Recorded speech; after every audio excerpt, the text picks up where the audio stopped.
நிறைய பேர் சொல்லுவாங்க கற்பூரம் மாதிரி இருக்கான் அப்படின்னு சொல்லுவாங்க. உங்களுக்கு தெரிஞ்சு கற்பூரம் மாதிரி இருந்தா நம்ம எல்லாரும் என்ன நினைப்போம்? சொன்னதை உடனே பிடிச்சிக்கிறான் அதனால இவன் கற்பூரம் மாதிரி. ஆனா கேரக்டர் வைஸா கற்பூரம் மாதிரி இருங்கன்னா என்ன?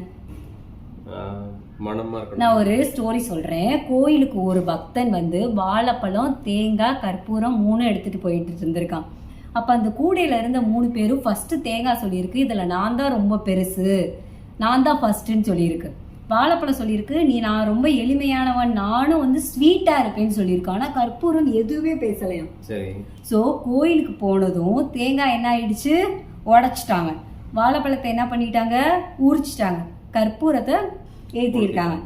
இதுல இருந்து நான் என்ன சொல்ல வரேன் அப்படின்னா, நான் தான் பெருசு அப்படின்னு நம்ம நினைச்சோன்னா என்ன ஆகும், தேங்காய் மாதிரி உடப்படுவோம்.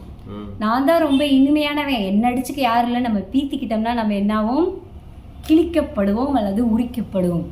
ஆனா கற்பூரம் மாதிரி அமைதியா இருந்தோம் அப்படின்னா, கற்பூரத்தை எதுக்கு பொருத்துவாங்க, சாமிக்கு. ஸோ நம்ம சாமியை கலந்துருவோம். அதனால மௌனமா இருப்பதே சிறப்பு.